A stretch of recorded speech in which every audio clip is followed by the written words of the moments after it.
中国微笑面对北约，拒绝中美军方高层对话，外交思路的调整更加明显了。各位网友，大家好，我是刘小飞。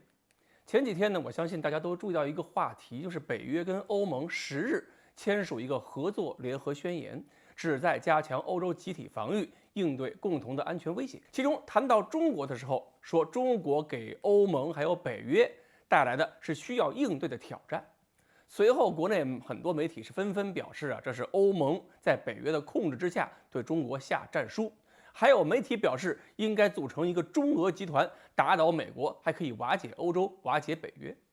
不过呢，中国外交部网站上一片平静。我们在外交部网站上搜索"北约"二字，当时的外长王毅跟北约秘书长在纽约握手言欢。北约说希望中国在俄乌问题上发挥建设性作用，而王毅说愿同北约就全球性问题展开必要合作，为和平稳定做出贡献。这篇文章标志着双方关系从年初我们一谈北约一定要骂一顿，回归到了一种不那么情绪化的状态。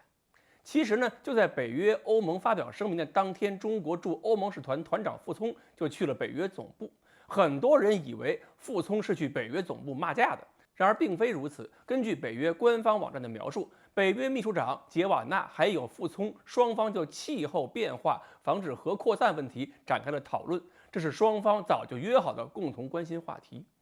谈到这儿呢，我估计有些网民已经受不了了，觉得不骂一顿就是怂。问题是，稍微了解一下傅聪大使的履历，还有秦刚部长的脾气，这几个人谁可能会怂啊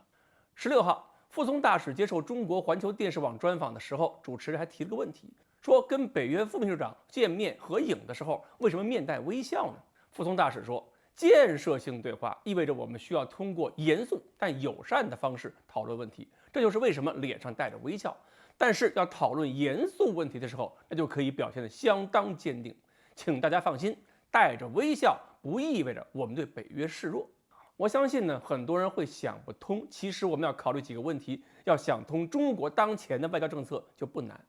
首先，北约内部是有明显冲突和矛盾的，比如土耳其跟美国之间的关系就非常紧张，法国、德国与英国、美国的利益现在不一致。东欧那些新的成员还想跟欧洲那些老成员争风头。欧盟不仅说了中国是挑战，也说了不容忍美国拿欧洲继续当韭菜割。美国那个反通胀法案其实也是对欧洲的挑战，欧洲也要反击呢。这么多矛盾，我们不能看不见，不能不利用。所以我们现在如果把整个北约都当成敌人去对待，唯一的结果就是学了俄罗斯，不仅没有办法去分化北约，反而是提醒其他国家加入北约更安全，把本来脑死亡的北约叫醒，促使欧洲各国一边被美国割韭菜，一边还要不得不加强对美国的配合。而且真要是去搞什么中俄集团去打欧洲，那绝对是让美国和俄罗斯都偷着乐。那我们成了什么？俄罗斯的马前卒，还是美国的招生办？对于欧盟和北约说中国是需要挑战这件事儿，这是过去1年来双方激烈争吵之后的惯性。不仅欧洲很多人不会迅速转变心态，我们自己很多人，不管是媒体还是受众，多数人也不会很容易想得通。要改变这种状态，傅聪大使认为这需要久久为功。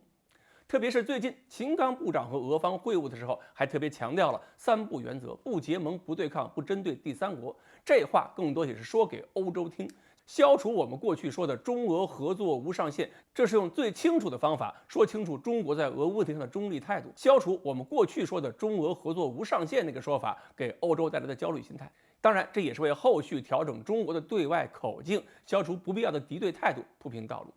关键，这也体现中国的自信了，不会因为北约说了什么我们就着急愤怒。说实话，北约国家里敢和美国一起来找中国麻烦的国家多，还是指望和中国做生意的多？就算有几个国家愿意帮美国出手，那北约除了美国，其他国家能拿出来的军力加起来，对我们来说又算什么？另外，美国最近还一直跟中国提恢复两军高层对话这件事儿，中国拒绝了。所以对待欧洲要是一个态度，对待美国要是另一个态度，这种反差是一定让人看清楚的。其实去年10月开始，中国的外交策略就已经有了明显的转变，只不过咱们很多媒体是一直没看懂。秦刚接任外长，也就是通过他的经验跟能力，要继续推动这种转变。所以我估计在新的一年里，中国外交会更注重中国的实际利益，会更注重严谨的表达，大家可能会看到很多和以前完全不一样的外交风格。